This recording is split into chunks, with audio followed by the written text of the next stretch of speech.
Hello my YT family, I hope सब मस्त है, स्वस्थ है, चकाचक है जैसे कि हम हैं वैसे आप होने चाहिए। वैसे हमारे इनोसेंट जीजा गायब ही हो गए। हाँ भाई, गायब ही हो गए। भाई इतना सारा, मतलब इतना सारा दावे, वो भी झूठे दावे बिन बुनियाद के, है ना। घर बसाना है, घर बसाना है, घर बसाना है और सिर्फ वाईटी पे गाना है ना। हकीकत क्या है ये तो सबको पता है। वैसे कई सारे सब्सक्राइबर कह रहे हैं, लगता है ना दौरे पड़ रहे हैं। अरे इश्क वाला लव, अरे घर में एक नया लव बर्ड है, उसको देख के दिल मचलता होगा ना, बेकरार तो होता होगा। अभी जवानी थोड़ी बहुत बाकी है ना। दिमाग नहीं है तो क्या हुआ, जवानी तो थोड़ी बहुत बाकी है ना, दिमाग नहीं बाकी है तो क्या हुआ।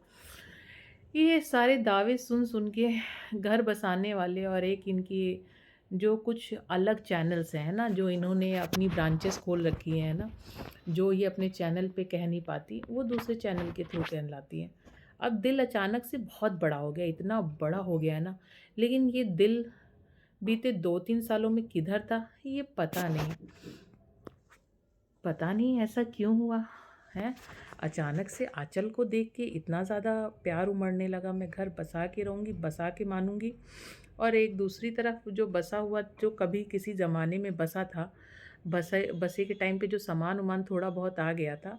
हालांकि ये कटोरी एक चम्मच हर चीज़ का हिसाब वाईटी पे बड़ा रखती है, सब कुछ वापस आने को तैयार हो गया है। सामान पैक हो रहा है इनके घर फेंकने के लिए कि ऐसा है कूड़ा कचरा अपना अपने साथ ही समेट के ले जाओ।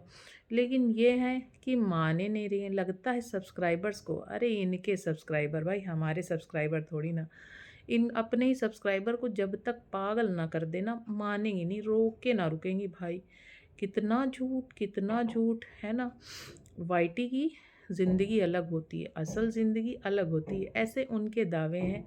कि जो इंसान वाईटी पे आके कुछ ना कुछ कह रहा है ना, यू नो इनोसेंट जिज्जा को, अपने कागजी पति को बोल रही, वो कोर्ट में आके कुछ और ही कहता है। लेकिन आपको बता दूं, इस बार हमारे इनोसेंट जिज्जा कोर्ट गए ही नहीं। इतने दावे सब्सक्राइबर तक कह डाले हैं, भैया सुन लो, जरा थम जाओ, जरा रुक जाओ मैडम। इतने जो दावे कर रही है, बताओ कोर्ट का फैसला इन्होंने पहले ही अपने हक में कर लिया। बोल रही मैं बताती हूँ ना कब फाइनल होगा। फाइनल अब होगा, बताओ। 6 अप्रैल में इनके हिसाब से डेट मिली है हेयरिंग की, है ना। और हेयरिंग के बाद इन्होंने खुद कैलकुलेट कर लिया कि 6 महीने का बस वक्त लगेगा।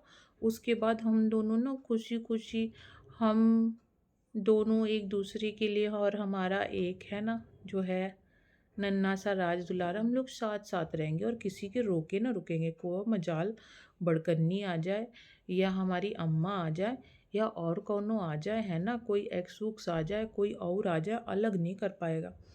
तो दीदी जी एक चीज बताओ ना, इससे पहले कौन आपको अलग किया था? डाइपर फेंकना अलग किया था, बिस्तर पे जो बैठ के चाय पीती थी, बैठ के लेटे लेटे वीडियो एडिट करते करते थक जाती थी, किसने आपको अलग किया? तो मतलब अब तो मतलब दिमाग, माफ़ी मांगो तो खुल के माफ़ी मांगो कि हम बौड़म बुद्धि थे और ये हमारी बड़कन्नी और हमारे बड़कन्नी के पति अपना तो घर बसाए हुए थे, हमारे घर में आग लगाए हुए थे।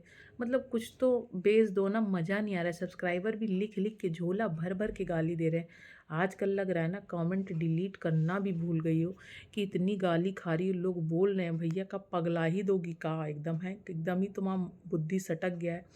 तुमको समझ में नहीं आ रहा है कि 6 महीने बाद कितनी तुम झूठी साबित होगी, इतनी बड़ी बड़ी बातें कर रही। एक इंसान सामने से मुंह पे दरवाज़ा मार चुका, इनको गेट आउट बोल चुका, कितनी सारी बातें बोल चुका। बातचीत में भी ये भी तक बोल दिया कि भैया कुछ लोगों को घंटी बजाने वालों से प्रॉब्लम थी, अब घंटी ही बजती रहेगी। जिसकी प्रॉब्लम थी वो प्रॉब्लम समेत बाहर हो गई। इवन दो मेहमान तक बोल दिए कि हाँ, मेहमान लोगों को बड़ी दिक्कतें होती रहती थी, अब मेहमान नहीं आएंगे इस घर में, उनके रास्ते बंद है।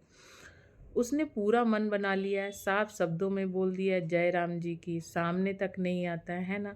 और मैडम है कि सोच रही कि नहीं, हम बात मनवा के रहेंगे, क्योंकि ले भाई स्त्री ठहरी, स्त्री वाला शस्त्र निकलेगा, इधर से नहीं तो उधर से। अरे हाँ, वो जो चैनल वाली बात कही थी, अब तक तो सब कुछ जान चुके होंगे, हम थोड़ा सा लेट आ जाते हैं। अरे वो चैनल वाली बात, भैया जो इनका वो ब्रांचेज़ है, ब्रांचेज़ से आ रहा है कि भैया इनोसेंट जिज्जा को ना HIV पॉजिटिव हो गया है। मतलब कुछ भी व्यूज़ के लिए कोई कुछ भी करता है। मतलब लगता है ये लोग वाईटी पे वीडियो व्लॉगिंग नहीं बना रहे हैं, ये लोग कोई वो भगवान वगवान हो गए, अपने आप ही टेस्ट कर लेते, रिज़ल्ट आ जाता है, सारी चीज़ें हो जाती। भैया ये ख़ानदान ऐसा है ना कि एक इंसान जब उनका एक्सीडेंट हुआ था, पैर टूटा था, तो झाँकने नहीं गई थी और ये वाईटी पे बड़े-बड़े दावे करती है हम उनको अपनाएँगे। अरे तुम क्या अपनाओगी? वो तुमको अपनाएगा। उसकी घर की तुमने ऐसी-तैसी मारी है। उसकी घर की रेपुटेशन की, उसकी बहन का डिसरिस्पेक्ट किया, कितनी गंदी-गंदी बातें वाईटी पे कहलाई, उसकी माँ को कितना डिसरिस्पेक्ट किया। तो वो तुमको अपना ले तो बड़ी बात होगी। तुमको तुमको तो इस वक़्त कोई मुँह भी नहीं लगाना पसंद करेगा। तुम्हारे अपने ही घर वाले नहीं लगा रहे। कहीं न कहीं वो जो बोल रही है ना यूट्यूब पे कुछ होता है, हकीकत में कुछ और होता है। तो लगता है ऑफ कैमरा आँचल ने कुछ ज़रूर कहना शुरू कर दिया या तुमको ही महसूस होने लगा होगा कि यार भले ही मैंने 15 लाख ऊपर खर्च करके बनवा लिए, लेकिन यहाँ रह नहीं पाऊँगी, यहाँ बस नहीं पाऊँगी।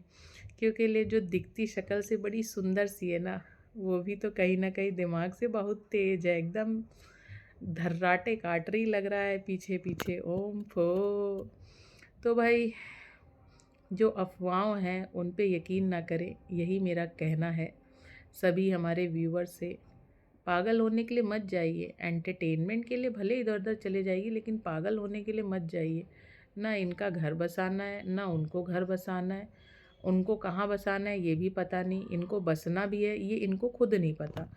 तो कुल मिला-जुला के ये हमारा आपका टाइम बर्बाद कर रही है और सिर्फ़ पागल ही बना रही हैं। पागल के अलावा और कुछ नहीं बना रही हैं। तो चलिए मिलते हैं नेक्स्ट व्लॉग में। Good night, take care, tata, bye bye.